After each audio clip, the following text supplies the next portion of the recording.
Okay, so या लेक्चरला आपण आपलं next chapter fourth chapter start करणार आहे DMEसाठी. DMEच्या फोर्थ चॅप्टरमध्ये आपल्याला बेसिकली 3 टाईपचे मशीन पार्ट्स बघायचे आहेत, शाफ्ट, कीज अँड कपलिंग. तर बेसिकली हे जे आहेत शाफ्ट, कीज, कपलिंग हे एका कंप्लीट असेंब्लीचे किंवा एखाद्या कंप्लीट मशीनचे पार्ट्स राहतात. ठीक आहे, आणि त्यामध्ये पण आपण फर्स्ट पार्ट बघणार आहे शाफ्ट. आता शाफ्ट हा आपल्या डेली लाईफमध्ये आपण बऱ्याच ठिकाणी यूज करतो.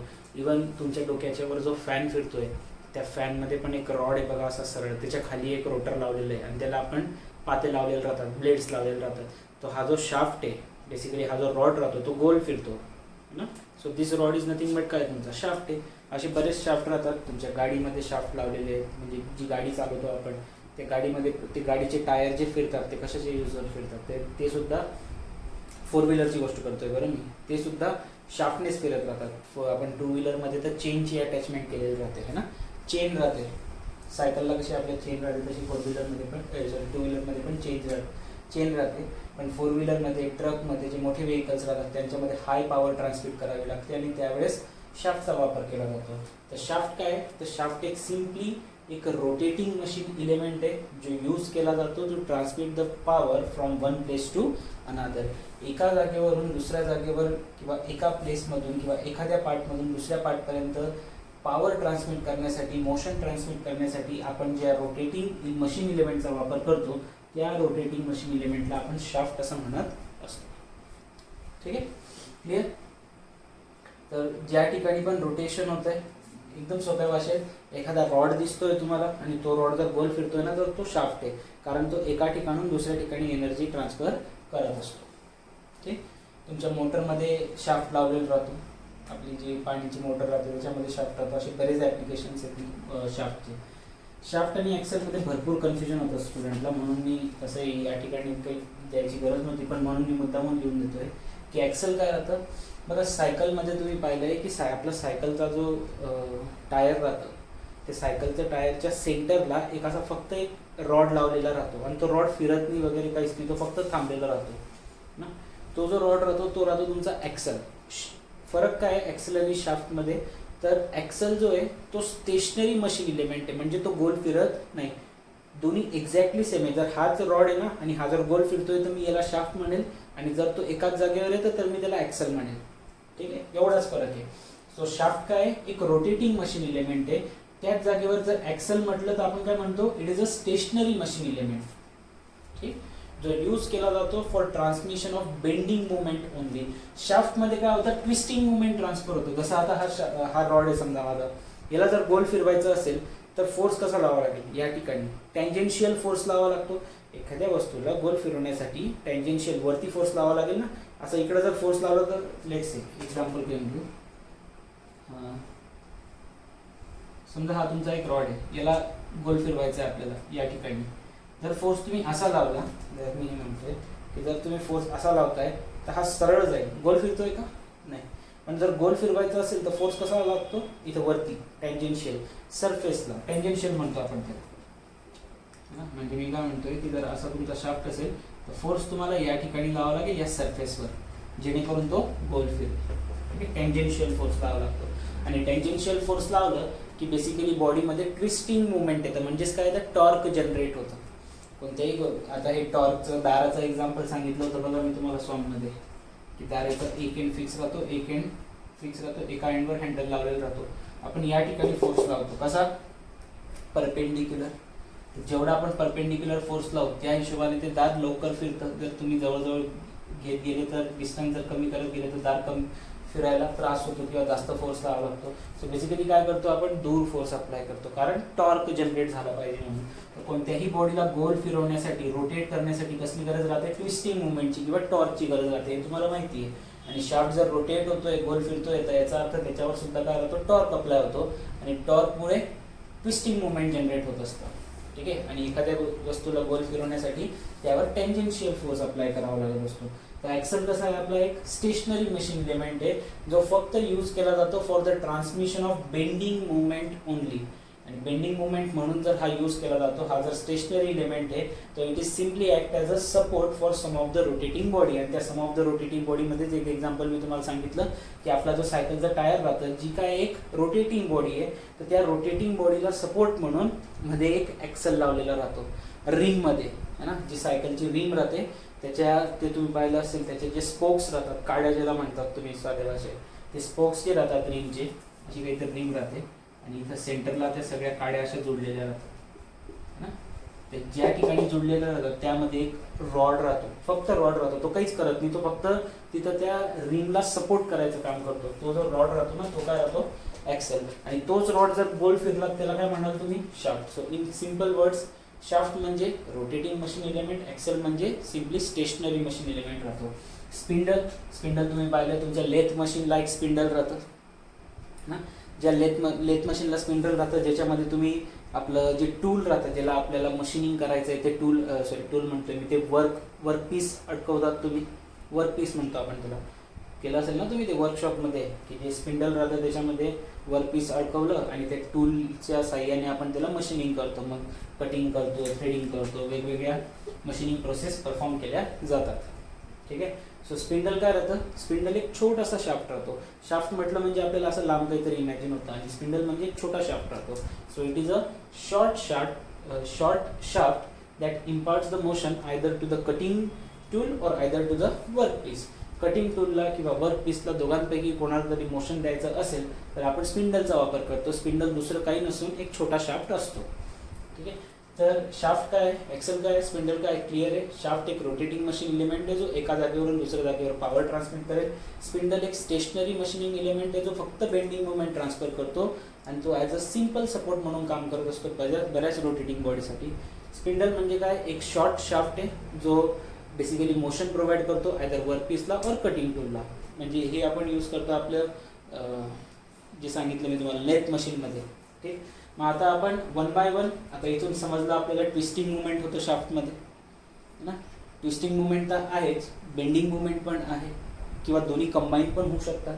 मग आपण त्या अनुसारच आपली पुढची डिझाईन प्रोसिजर स्टार्ट करणार आहे. शाफ्टसाठी आपल्याला फक्त शाफ्टची डिझाईन प्रोसिजर शिकायची, ॲक्सल वगैरेसाठी काही नाही आहे. सो शाफ्टची डिझायनिंग प्रोसिजर आपण बघणार आहोत आणि ते पण कशाच्या बेसिसवर, काय सांगितलं मी इथं, टॉर्क लागतो. सो ट्विस्टिंग मुवमेंट, बेंडिंग मुवमेंटच्या बेसिसवर शाफ्टचं डिझायनिंग कसं केलं जाईल ते आपण आता स्टार्ट करूया. बघा, डिझाईन प्रोसिजर आपण बघणार आहे शाफ्टसाठी. When the shaft is subjected to twisting movement only. पहिले आपण फक्त ट्विस्टिंग मुवमेंटसाठीची कंडिशन बघतोय, म्हणजे शाफ्टवर आपण फक्त टॉर्क जर अप्लाय केला, जर शाफ्टवर फक्त टॉर्क अप्लाय होणार असेल तर त्याच्या अकॉर्डिंग डिझाईन प्रोसिजर कशी असली पाहिजे शाफ्टची ते आपण बघूया. तर जास्त काही पॉईंट्स नाही आहे. ऑलरेडी आपण सॉन्गमध्ये आपण टॉर्शन चॅप्टर शिकलो होतो आणि त्याच्यामध्ये आपण हा मोस्ट ऑफ दी पार्ट पाहिलेला आहे. काय सांगितलं बघा, पहिले when the shaft is subjected to twisting movement only. जर आपण शाफ्टवर फक्त टॉर्क अप्लाय, ट्विस्टिंग मुवमेंट म्हणजेच काय राहतं, टॉर्क राहतो. जर आपण शाफ्टवर फक्त टॉर्क अप्लाय करत असेल तर जो शाफ्टचा रिक्वायर्ड डायमीटर आहे तो आपण फाइंड आउट करू शकतो by using the torsional equation. Torsional equation तुम्हाला आठवत असेल, आपण एक टॉर्शनल इक्वेशन टॉर्शन चॅप्टरमध्ये त्या एका इक्वेशनवरच आपण सगळे न्यूमेरिकल केले होते सॉन्गमध्ये. तर ते जे टॉर्शनल इक्वेशन आहे त्याच टॉर्शनल इक्वेशनचा यूज करून आपण diameter of the shaft find out करू शकतो. टॉर्शनल इक्वेशन काय होतं, T/J is equal to τ/r.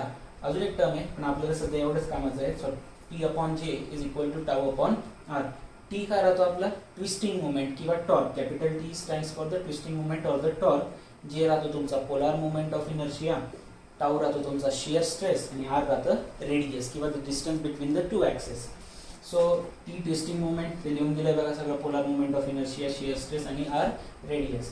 तुम्हाला जर आठवत असेल तर आपण जेचा पण फॉर्म्युला त्या ठिकाणी पाहिला होता, सेक्शनल मॉड्युलस अपॉन ते, त्या पद्धतीने आपण फाइंड आउट करू शकतो. सो जेचा फॉर्म्युला π/32 d⁴. ठीक आहे, π/32 d⁴ आणि आर तर रेडियस आहे, सो डायमीटरचा हाफ. म्हणून जेची व्हॅल्यू π/32 d⁴ आणि आरची व्हॅल्यू जर d/2 मी या इक्वेशनमध्ये पुट केली तर इथून मला ट्विस्टिंग मुवमेंटचं एक इक्वेशन भेटतं, दॅट इज π/16 τ × d³. हा फॉर्म्युला जर माहिती असेल तर याच्या म्हणजे ह्या फॉर्म्युलाने आपण डायमीटर ऑफ द शाफ्टची व्हॅल्यू फाइंड आउट करू शकतो. आपण डिझाईन प्रोसिजरमध्ये एक एक क्वांटिटी फाइंड आउट करतो. जर मी तुम्हाला क्वेश्चनमध्ये दिलेलं आहे की एक असा शाफ्ट डिझाईन करा ज्याची कॅपॅसिटी 500 न्यूटन मीटर इतका टॉर्क सस्टेन करण्याची असेल, तर तुमच्याकडे टॉर्क किती अप्लाय होणार आहे आपल्या शाफ्टवर ते माहिती आहे, 5/16 नंबर आहे. शेअर स्ट्रेस त्याच्यामध्ये ऑफकोर्स शेअर स्ट्रेस बी दिलेला असेल गिवनमध्ये, तर इथून तुम्ही डायमीटरची व्हॅल्यू फाइंड आउट करू शकता की असा किती डायमीटरचा शाफ्ट असला पाहिजे जो 500चा टॉर्क किंवा जो पर्टिक्युलर स्ट्रेस तो सस्टेन करू शकेल. तर इथून आपण डायमीटर काढून घेऊ. हे तर झालं आपल्या सॉलिड शाफ्टसाठी. जर तोच शाफ्ट जर आपला हॉलो राहिला तर काय करावं लागतं, आउटर डायमीटर मधनं इनर डायमीटर मायनस करणार. जर सॉलिड शाफ्ट राहिला तर असा राहील आणि हॉलो राहिला तर शाफ्ट विल लुक लाईक दिस. जो हा बाहेरचा डायमीटर राहील तो तुमचा आउटर डायमीटर राहील, ज्याला आपण DO ने डिनोट करून घेऊ, आणि हातला जो डायमीटर राहील तो DI राहील, ज्याला आपण इनर डायमीटर म्हणू. सो जे आपल्याला चेंजेस काय होतील बघा, T/G = τ/r होतं. सो आता डायमीटर मध्ये चेंजेस होतील. जर डायमीटर मध्ये चेंज झाले तर म्हणजे पोलर मोमेंट ऑफ इनर्शिया आणि r मध्ये चेंज होईल. जेचा जो फॉर्म्युला होता π/32 d⁴ तो काय होऊन गेला आता π/32 d0⁴ outer diameter ⁴ minus inner diameter ⁴. मोठ्या डायमीटर मधनं बाहेरच्या डायमीटर मधनं आतल्या डायमीटर मायनस करायचं. π/32 d0⁴ मायनस dr⁴. ठीक आहे. आणि r च्या जागी काय लिहिणार, r रेडियसच्या जागी. ऑफकोर्स मी तुम्हाला हे पहिले पण सांगितलंय की जर आपल्याला रेडियस घ्यायची आहे तर सेंटर हा राहील तुमचा. So that will B outer diameter divide by 2. Actually बघायला गेलं तर सेंटर दोन्ही शाफ्टचा एकच राहतो, पण घेतला कोणता जातो, हे डिस्टन्स है ना, कारण शाफ्टचा जो सरफेस राहतो तो आउटर डायमीटर पर्यंत राहतो बाहेर, आतला डायमीटर घेऊन चालत नाही. सो म्हणून r = d0/2. दोन्ही व्हॅल्यूज जर मी या ठिकाणी पुट केलं तर फॉर्म्युल्यामध्ये चेंज काय होतंय, π/16 तर तसंच राहील, टाऊ तसंच राहील. इथं बघा, इथं काय झालं होतं, दिस d and d⁴ चा एक d कॅन्सल झाला होता म्हणून इथं d³ आलं होतं. ठीक. आता इथं तसं काही कॅन्सल होणार नाहीये, म्हणून काय d0⁴ minus dr⁴ divide by d0. इथं d च्या जागी काय येणार होतं, d0⁴ मायनस dr⁴, आणि इथला जो d होता त्याच्याऐवजी काय d0 आहे, डिवाइडचा d0 जसंच तसं येऊन गेलं. सो या पद्धतीने आपण इथं या केसवरून सुद्धा आपण व्हॅल्यूज डायमीटरच्या व्हॅल्यूज फाइंड आउट करू शकतो. बघा अजून एक कन्सेप्ट आहे याच्यात की हे रफ करतो मी आता इकडचं. अजून एक कन्सेप्ट आहे की जर रेशो दिला असेल तुम्हाला क्वेश्चन मध्ये, बऱ्याच वेळेस ते रेशो देतात, the ratio of the outside diameter to the inside diameter. ठीक आहे. या पद्धतीने पण तुम्हाला रेशो दिला जातो. Sorry, ratio of inside diameter to the outside diameter. So त्याला आपण लेट से इथं मी मेन्शन करून देतो, let k is a ratio of inside diameter to outside diameter. ठीक आहे. या इक्वेशन मध्ये जर चेंजेस करायचे म्हटले तर t = इक्वेशन काय, π/16 शेअर स्ट्रेस मल्टिप्लिकेशन आहे d0⁴ minus dr⁴ divide by d0. He equation आहे. आता याच्यामध्ये जर मला k ची टर्म आणायची आहे तर ऑफकोर्स कुठं पॉसिबल आहे, फक्त या ठिकाणी पॉसिबल आहे ना. याच ठिकाणी एक असं पॉसिबल कंडिशन दिसते आपल्याला. तर मी काय करेल, t = π/16 टाऊ काय पाहिजे आपल्याला, di/d0 पाहिजे, कारण k ला आपण काय लिहिलंय, आउटसाइड इनसाइड डायमीटर आणि आउटसाइड डायमीटरचा रेशो di/d0. तर इथं di⁴ आहे, इथं d0⁴ आहे. इथं काय करावं लागेल तुम्हाला, d0⁴ आणावं लागेल है ना. इथं काय करावं लागेल, d0⁴. तेव्हा तर हे ⁴ कम्पेअर होऊ शकता. ऍक्च्युअली तुम्ही डायरेक्टली फॉर्म्युला पाठ करणार आहे, फक्त मी तुम्हाला सांगतोय की आलं कसं आहे. मग इथं जर d0⁴ पाहिजे तर याला कितीने मल्टिप्लाय करावं लागेल, d0³ ने मल्टिप्लाय करावं लागेल डिवाइडला. डिवाइडला केलं तर ऑफकोर्स न्यूमरेटर मध्ये भी करावं लागेल ना. इथं जर केलं डिवाइडला तर इथं पण करावं लागेल. तर इथं काय होईल, किंवा इथं करण्यापेक्षा अजून एक प्रोसेस अशी पण आहे की d0³ ने तुम्ही मल्टिप्लाय आणि डिवाइड करा, ती पण एक प्रोसिजर काम करू शकते. अदरवाइज d0⁴ कॉमन काढून घ्या. d0⁴ बाहेर काढून घेतलं मी, d0 पण बाहेर काढून घेतलं. d0 तर असं पण तुम्ही बाहेर लिहू शकता, त्याच्याने काही फरक पडणार नाहीये. d0 बाहेर लिहून घेतला आणि इथून d0⁴ कॉमन काढून टाकलं तर काय येऊन जाईल, 1. मी काय केलं, एक स्टेप एक्स्ट्रा करून दाखवतो बघा. मी काय केलंय की हा d0 असा पण डिवाइडला होता, तर मी हा डी नॉट बाहेर घेऊन घेतला, multiply by 1 upon D naught. तर ब्रॅकेटमध्ये काय आलं असतं, D naught raise to power 4 minus D I raise to power 4. Okay. So आता हा जर मी डी नॉट इथून काढायचं म्हणतोय, पण या टर्ममध्ये तर डी नॉट हायच नाही ना, इथून जर मी हा डी नॉट बाहेर काढला तर pi by 16 tau into 1 upon D naught. हा D naught raise to power 4 मी बाहेर काढून घेतला, D naught raise to power 4 पूर्ण टर्म बाहेर काढली. इथं काय होऊन जाईल 1 minus D I raise to 4 divide by D naught raise to power 4. इथं ही टर्म नव्हतीच ना डी नॉटची, मी काय केलं असतं multiply and divide. Multiply and divide केलं तर मल्टिप्लायची टर्म याच्यासोबत निघून गेली, D naught raise to power 4 divide by येऊन जातं, हे तुम्हाला कळत असेल आहे. इथं काय येईल pi by 16 tau D naught raise to power 4 divide by D naught, काय येईल डी नॉटचा cube 1 minus D I upon D naught. काय लिहिलं होतं तुम्ही, डी आय अपॉन डी नॉटला तुम्ही के लिहिणार आहेत, के रेस टू पॉवर. हा सुद्धा तुमचा ट्विस्टिंग मोमेंटचा एक फॉर्म्युला आहे in terms of the ratio of inside diameter to the outside diameter. कसं आलं, के काय होतं तुमचं, D I upon D naught होतं. के काय तुमचं D I upon D naught आहे.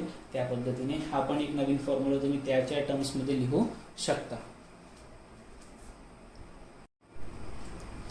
बघा नेक्स्ट काही पॉईंट्स आहे की इन केस जर आपल्याला क्वेश्चनमध्ये मेन्शन असेल की जो हॉलो शाफ्ट आहे आणि जो सॉलिड शाफ्ट आहे दोघांची स्ट्रेंथ सारखी आहे, ठीक आहे. तर इथं त्याबद्दल पॉईंट लिहिला आहे बघा, the hollow shaft is to be made of equal strength to that of the solid shaft. So hollow shaft solid shaft दोघांची स्ट्रेंथ जर सारखी आहे तर दोघांची ट्विस्टिंग मुवमेंट सस्टेन करण्याची कॅपॅसिटी पण सारखीच असणार आहे, म्हणजे दोघांवर ट्विस्टिंग मुवमेंट सारखा अप्लाय होऊ शकतो. पण टॉर्कचे फॉर्म्युले तर दोघ ट्विस्टिंग मुवमेंटचे किंवा टॉर्कचे फॉर्म्युले दोघांसाठी वेगवेगळे होते. हॉलो शाफ्टसाठी काय होतं आपला pi by 16 tau into D naught raise to power 4 minus D I raise to power 4 divide by D naught. आणि तोच सॉलिड शाफ्टसाठी काय होतं आपला pi by 16 tau D Q, ठीक आहे. तर हे दोघांची जी ट्विस्टिंग कॅपॅसिटी आहे ती सारखी आहे. तर इथं पाय बाय 16 जर इक्वल आहे ट्विस्टिंग कॅपॅसिटी तर या दोन व्हॅल्यूज कॅन्सल होऊ शकतात.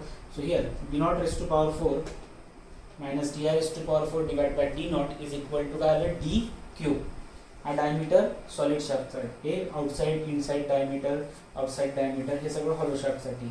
आताच आपण सांगितलं मी तुम्हाला की D naught raise to power 4 D naught जर कॉमन काढला तर डी नॉट क्यूब बाहेर येतो, इथं 1 येईल आणि डी आय आपण D naught raise to power 4 ची व्हॅल्यू काय येतं K. So K raise to power 4 which is nothing but D cube. हे रिलेशन आहे तुमचं आउटसाइड डायमीटर के आणि diameter of the solid shaft.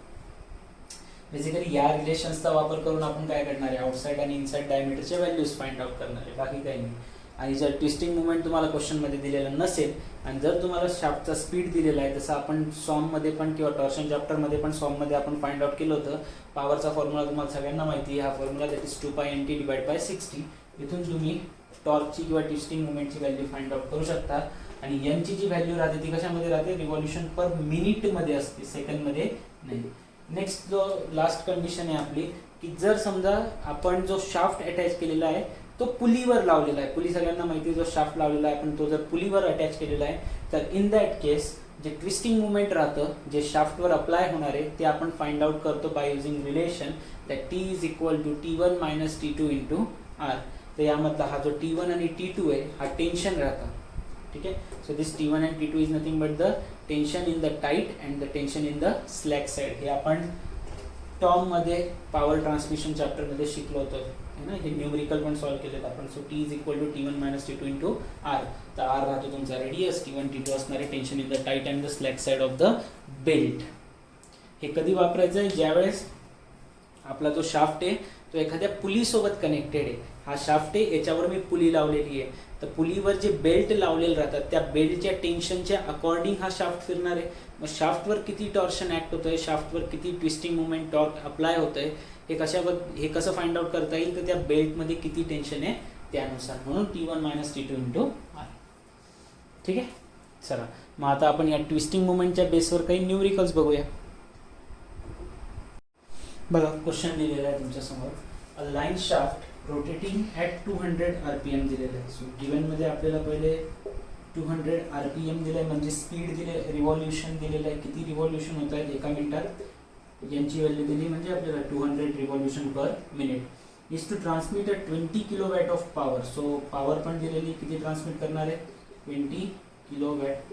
Kilo watt आहे म्हटल्यावर त्याचं वॅटमध्ये कन्वर्जन करावं लागेल. So 20 × 10⁻³ shaft may be assumed to be made up of the mild steel with an allowable shear stress of 42 MPa. So टाऊची value दिलेली आपल्याला shear stress 42 MPa आहे. Convert करायची गरज नाही, न्यूटन पर mm² मध्येच राहतं ते. फाइंड आउट करायचं आपल्याला काय, डायमीटर ऑफ द शाफ्ट. चलो diameter of shaft find out करायचं आहे. And then neglect the bending moment.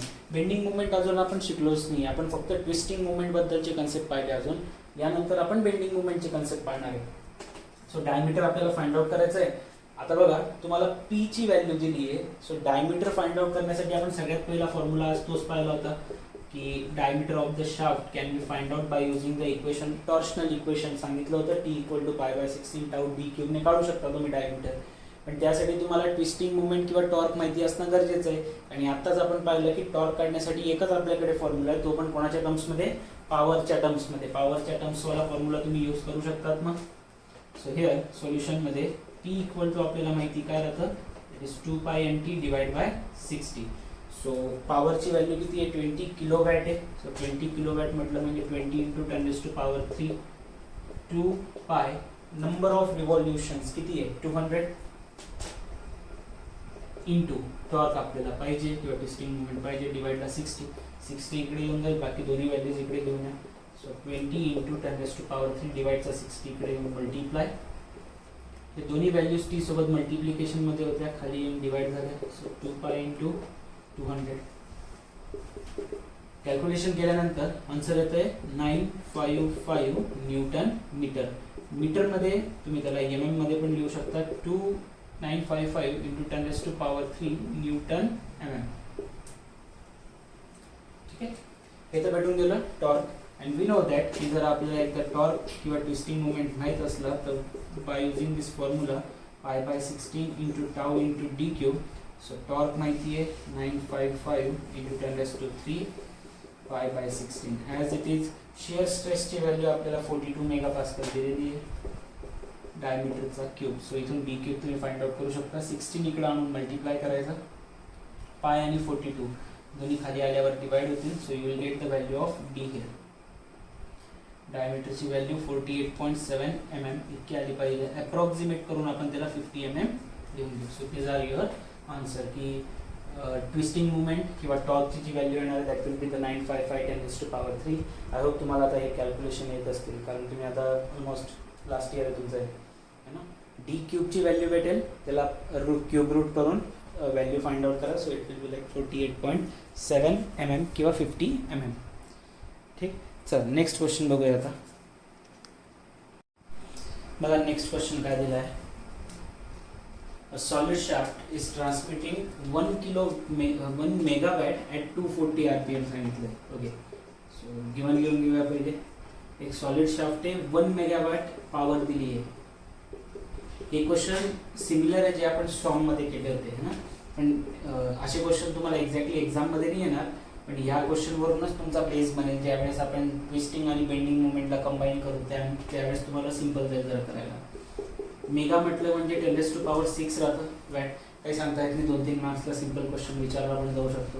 At 20 rpm म्हटले, आणि जर ऑनलाईन एक्झाम झाली तर असेच काहीतरी क्वेश्चन येतील जे 1-2 पटात म्हणजे 1-2 मिनिटात सॉल्व्ह झाले पाहिजे, जे सिंपल राहतील. सो यांची व्हॅल्यू 250 rpm दिलेली आहे. ठीक आहे, डिटरमाइन करायचं आहे the diameter of the shaft. Find out काय करायचं आहे तुम्हाला, शाफ्टचा डायमीटर फाइंड आउट करायचं आहे. If the maximum torque transmitted exceeds the mean torque bye 20%. बघा काय सांगितलंय की जो मॅक्सिमम टॉर्क शाफ्टला ट्रान्सफर करायचा आहे तो ॲक्च्युअल टॉर्क पेक्षा किती जास्त आहे, 20% जास्त आहे ना. ॲक्च्युअल टॉर्क पेक्षा किती जास्त आहे, 20%. तर तुम्हाला हे सगळ्यांना माहिती आहे, याला तुम्ही असं लिहू शकता 1.2 टाइम्स ऑफ मीन टॉर्क. त्यांना नाही माहिती त्यांनी हे लक्षात घ्या. मॅक्सिमम टॉर्क काय सांगितलंय, मीन टॉर्क पेक्षा किती टक्के जास्त आहे, 20% जास्त आहे. कोणाच्या, मीन टॉर्कच्याच 20% जास्त येतो. ठीक आहे, मीन टॉर्क जर तुम्ही कॉमन काढून घेतलं तर 1 + 20% म्हणजे काय राहतं, 20/100.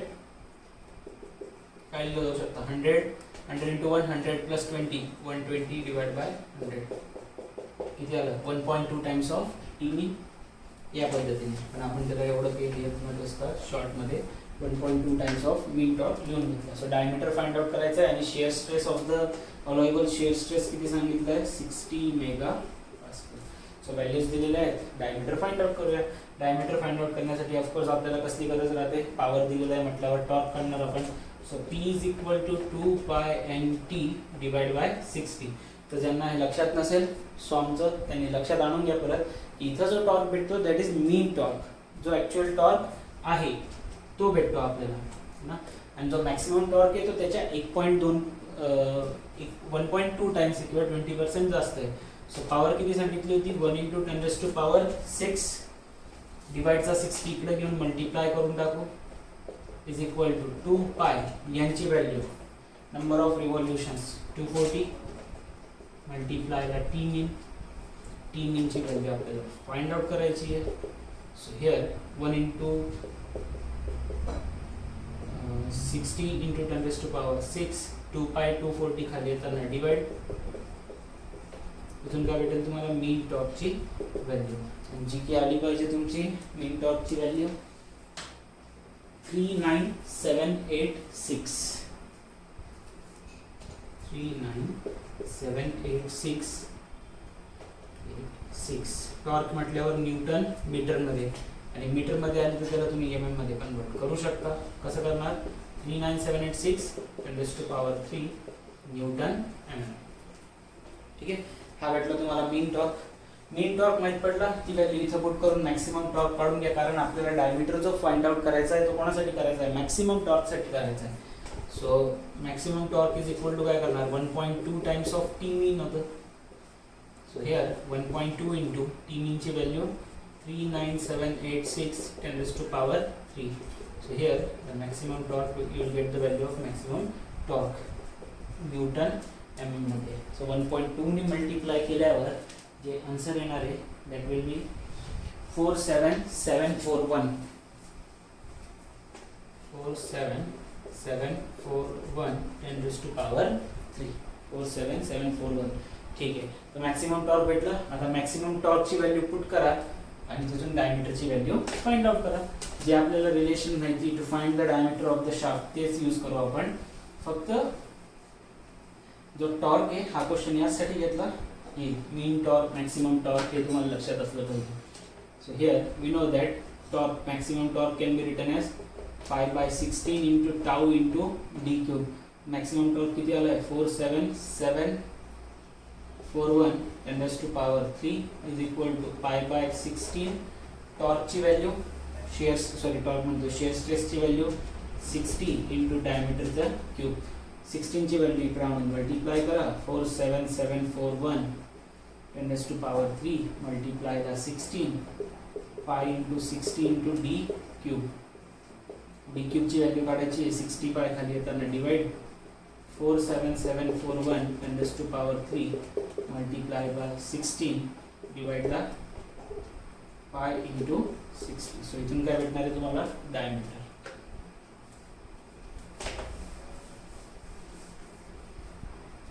व्हॅल्यू फाइंड आउट करा, क्यूब रूट करा, you will get the value of diameter of the shaft in mm and diameter आला पाहिजे तुमचा 159.4. ठीक आहे. अप्रॉक्सिमेट करून तुम्ही लिहू शकता 160. ठीक आहे. सिंपल क्वेश्चन आहे. बस तेवढं ते लक्षात ठेवा की मीन जर आपण पॉवरच्या फॉर्म्युल्यावरून जर टॉर्क फाइंड आउट केला so will get the value of the mean torque. आणि जर मॅक्सिमम टॉर्कसाठी कंडिशन दिली असेल तर डायमीटर काढताना मॅक्सिमम टॉर्कची व्हॅल्यू पुट करायची. ठीक आहे. जर मॅक्सिमम टॉर्कची कंडिशन दिलेली नाही आहे तर सिम्पली जो टॉर्क भेटतो तोच पुट केला होता आपण मागच्या क्वेश्चनमध्ये. ओके. लास्ट क्वेश्चन आहे ट्विस्टिंग मुवमेंट टाईपचा. त्याच्यानंतर आपण बेंडिंग मुवमेंट स्टार्ट करणार आहोत. क्वेश्चन काय दिला आहे बघा. Find the diameter of the solid steel shaft to transmit 20 kilowatt at 200 RPM सांगितलं आहे. ओके. सो गिवन लिहून घेऊया सगळ्यात पहिले. काय सांगितलं आहे एक डायमीटर फाइंड आउट करायचं आपल्याला एका सॉलिड शाफ्टचा. ठीक आहे. To transmit 20 kilowatt. So power किती ट्रान्समिट करणार आहे 20 किलोवॅट. किलोवॅटचं कन्वर्जन वॅटमध्ये करूया 20 × 10⁻³ वॅट. RPM दिलेलं आहे रिव्हॉल्युशन पर मिनिट. यांची व्हॅल्यू दिली म्हणजे 200 RPM. पुढे सांगितलंय the ultimate stress for the steel may be taken as 360 and factor of safety is factor of safety sorry FOS factor of safety दिलाय 8. Stress फक्त दिलाय, अल्टिमेट स्ट्रेस दिलाय. यापूर्वी तुम्हाला जेवढे पण स्ट्रेस दिले होते ना ते सगळे अलोएबल स्ट्रेस होते. फरक समजा. तर अलोएबल म्हणजे काय की जेवढा चालू शकतो, नावातच आहे ना अलो, जेवढा चालू शकतो. अल्टिमेट म्हणजे काय मॅक्सिमम कंडिशनवर कोण रिस्क घेणार आहे ना. सो अलोएबल शिअर स्ट्रेस आपण काय फाइंड आउट करत असतो. आणि आपल्याला हा जो शिअर स्ट्रेस दिलाय टाऊ तो दिलाय अल्टिमेट. किती दिलाय अल्टिमेट, किती सांगितलं 360. फॅक्टर ऑफ सेफ्टी दिलाय त्याच्यासोबत 8. पुढे ही कंडिशन इथपर्यंत झाली. आता इथून आपल्याला काय फाइंड आउट करायचं आहे मग. We need to find the value of the diameter of the shaft, solid shaft. ठीक आहे, सो फाइंड आउट करायचं आहे diameter of the solid shaft. खाली तुम्ही बघितलं तर if the hollow shaft is to be use in the place of the solid shaft. So आपण hollow shaft use करणार आहे सॉलिड शाफ्टच्या जागेवर. तो याला सध्या थोडंसं साईडला ठेवूया. सॉरी, हॉलो शाफ्टला पहिले सॉलिड शाफ्टची व्हॅल्यू फाइंड आउट करू, मग हॉलोसाठी बघूया. मग डायमीटरसाठी तोच आपला फॉर्म्युला काय राहतो, T = π/16 टाऊ इंटू d3. ठीक आहे. मग टी काढण्यासाठी पहिले टी वरून तुम्हाला टीची व्हॅल्यू फाइंड आउट करावी लागेल अँड देन टाऊ पण काढावा लागेल या केसमध्ये, कारण जो अलोएबल शिअर स्ट्रेस राहतो पहिले ते फाइंड आउट करून घेऊ. अलोएबल शिअर स्ट्रेस फॉर्म्युला काय राहतो, that ultimate shear stress divide by factor of safety. Ultimate shear stress divide by factor of safety. Ultimate shear stress किती आहे 360. फॅक्टर ऑफ सेफ्टी किती आहे 8.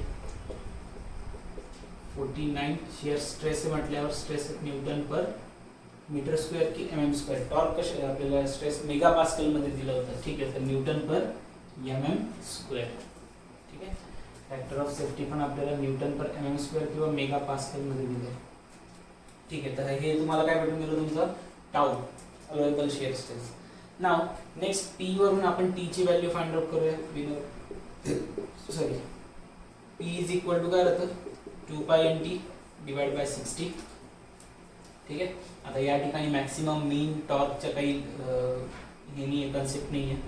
पॉवरची व्हॅल्यू किती आहे 20 × 10⁻³ डिवाइडचा 60 इकडे घेऊन आलो, 2π पण इकडे आणला. यांची व्हॅल्यू किती आहे 200 which is equal to the value of T. Calculation केल्यानंतर you will get the value for the allowable, sorry you will get the value for the torque. आणि टॉर्क आला पाहिजे तुमचा 955 न्यूटन मीटर. ठीक आहे. टॉर्क 955 न्यूटन मीटर आलेला आहे. मीटरचं कन्वर्जन mm मध्ये करा. त्यामध्ये 955 × 10⁻³ न्यूटन mm. टॉर्क भेटून गेलं. नाव टॉर्क भेटल्यानंतर व्हॅल्यू पुट करा आणि तिथून काय फाइंड आउट करणार तुम्ही, डायमीटरची व्हॅल्यू फाइंड आउट करा.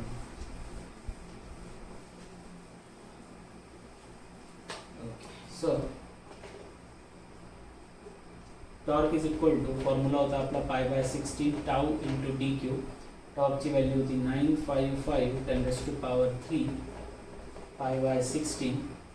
टाऊची व्हॅल्यू किती काढली, ही पुट करायची अल्टिमेट, अलोएबल पुट करायची 45 × d3. 16 इकडे आणा, 45 आणि π इकडे आणून डिवाइड करा. So d3 is equal to 955 × 10⁻³ 16 divide ला पाय आणि 45 येऊन जाईल. So you will get the value for the diameter. ठीक आहे.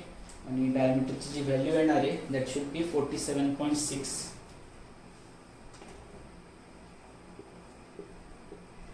Approximately equal to 50. ठीक आहे. हे झालं सॉलिड शाफ्टसाठी. आता सिमिलरली जसं आपण सॉलिड शाफ्टसाठी फाइंड आउट केलं तशीच एक कंडिशन आपल्याला हॉलो शाफ्टसाठी पण दिली आहे. तर मग आता आपण इथं हॉलो शाफ्टसाठीच्या व्हॅल्यूज फाइंड आउट करू, किती येणार आहे काय येणार आहे ते. ठीक. मग ज्या ज्या गिवन डाटा दिलेला आहे पहिले तो लिहून घेऊया आपण. काय सांगितलं त्यांनी की सॉलिड शाफ्टच्या जागी काय यूज करा तुम्ही, आता हॉलो शाफ्ट यूज करा. फाइंड आउट करा इनसाइड आणि outside diameter when the ratio of inside outside diameter is 0.5. म्हणजे के ची व्हॅल्यू दिली आपल्याला, इनसाइड टू आउटसाइड डायमीटर के ची व्हॅल्यू 0.5 दिलेलं आहे. फाइंड आउट काय करायचं आहे, इनसाइड डायमीटर आणि आउटसाइड. के च्या फॉर्म मध्ये आपण इक्वेशन फाइंड आउट केलं होतं टी साठी. है ना. काय इक्वेशन फाइंड आउट केलं होतं आपण, डायरेक्टली यूज करूया असं पण. आणि यामध्ये पण जे टॉर्कची व्हॅल्यू पुट टॉर्क म्हणतोय शिअर स्ट्रेसची व्हॅल्यू पुट कराल ती अलोएबलच पाहिजे, अल्टिमेट नाही.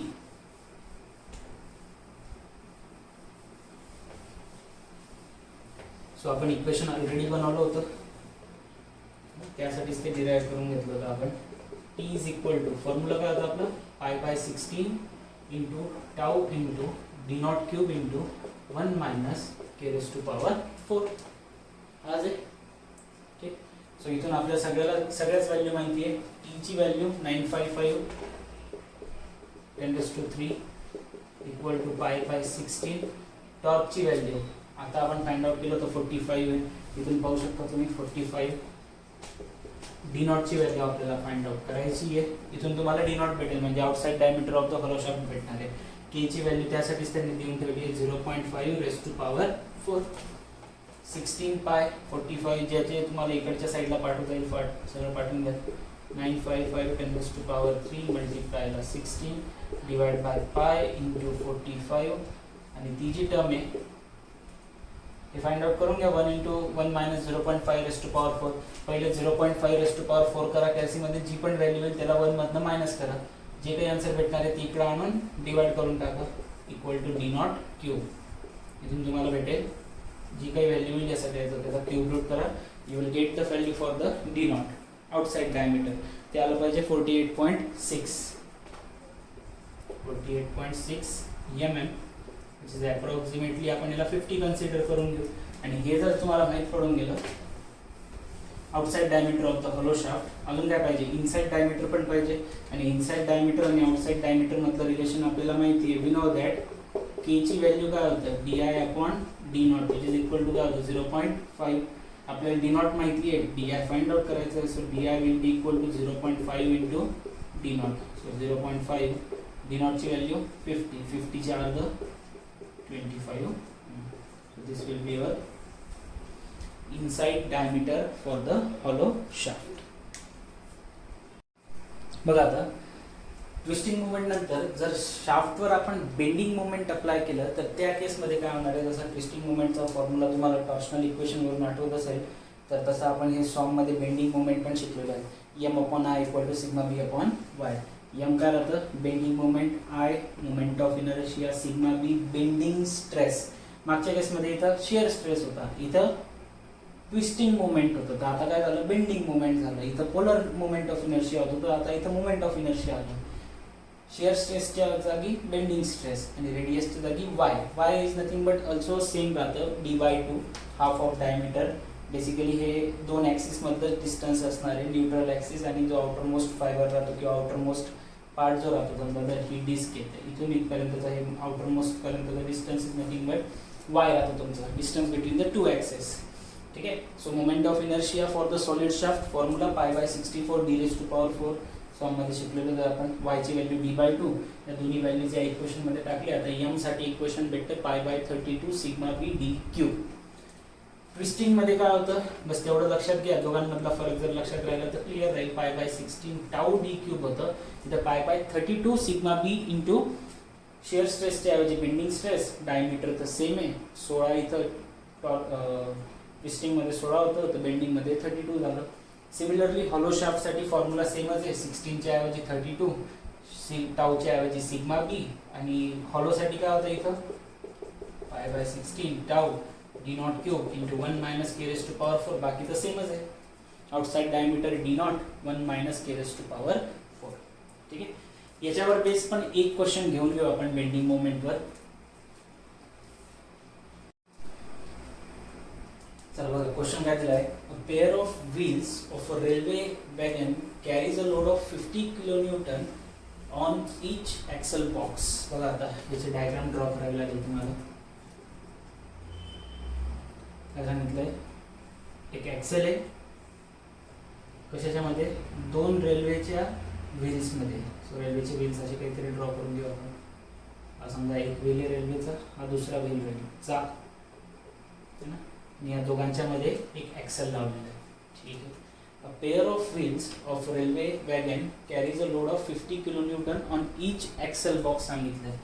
एक्सेल बॉक्स म्हणजे तर हा रेल्वेचा जो आपला पार्ट राहील किंवा एक्सेल राहील तो असा थोडा बाहेर आलेला असणार आहे लाईक दिस.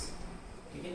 आणि त्या एक्सेल बॉक्सवर किती 100 mm outside the wheel base एक लोड अप्लाय होतोय. किती न्यूटनचा? 50 न्यूटनचा. या एक्सेल बॉक्सवर बाहेर म्हणजे व्हील्सच्या बाहेर इथे. सो हिअर या पद्धतीने लोड अप्लाय होतोय किती? 50 न्यूटन, किलो न्यूटन आहे sorry, 50 kilo Newton, 50 kilo Newton इतके लोड अप्लाय होत आहे. आणि हा जो लोड अप्लाय होतोय या एक्सेल बॉक्सवर तो व्हील पासून किती अंतरावर आहे? So this load is at the 100 mm distance. Here similarly this load is at the 100 mm distance. ठीक आहे. म्हणजे व्हील पासून तर ज्या पॉईंटवर लोड अप्लाय झाला त्या ठिकाणचं डिस्टन्स 100 mm आहे. The gauge of the rail is 1.4 metre. So हे जे गेज इन द सेन्स ते मधलं जे डिस्टन्स आहे दोन किंवा जो ट्रॅकचं डिस्टन्स आहे रेल्वे ट्रॅकचं ते किती आहे? 1.4 मीटरचं आहे. फाइंड आउट करायचं आहे the diameter of axle between the wheels. Diameter of axle find out करायचं आहे. The stress is not exceed than 100 megapascal. ठीक आहे. सो बेंडिंग स्ट्रेस दिलेला आहे आपल्याला किती? 100 मेगापास्कल. ठीक. लोड किती अप्लाय होतोय? 50 किलो न्यूटनचा लोड अप्लाय होतोय. So here the load 50 kilo न्यूटनचा लोड अप्लाय होतोय. फाइंड आउट काय करायचंय? डायमीटर फाइंड आउट करायचंय. ठीक. चला बघा आता लोड जर इसेंट्रिक राहिला, लोड टँजेन्शियल राहिला तर टॉर्शन येतं, इसेंट्रिक राहिला तर बेंडिंग मुवमेंट येतं आणि ॲक्सियल राहिला तर टेन्शन किंवा कॉम्प्रेशन येतं. हे आपण सॉन्गमध्ये फर्स्ट चॅप्टरमध्ये शिकलो होतो इफ यू रिमेंबर. नाही लक्षात काही हरकत नाही.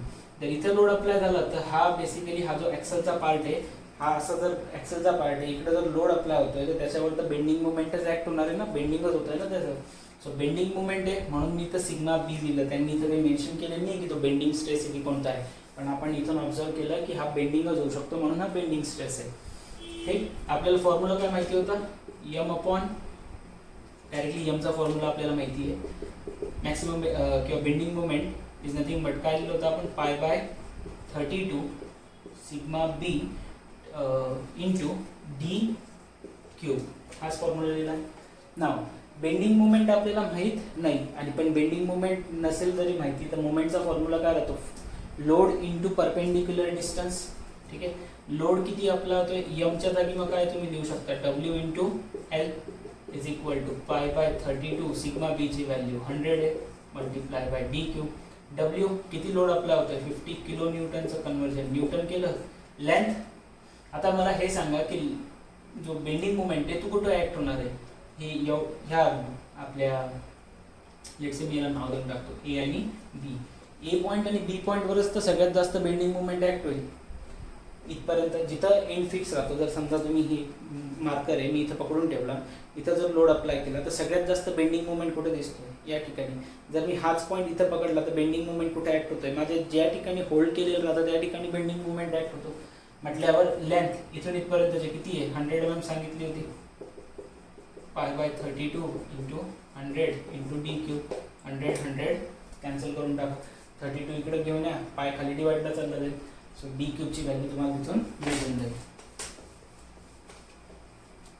Here 50 into 10⁻³ multiply by 32 divided by pi is equal to d cube. So we will get the value of d at 79.8 mm approximately 80.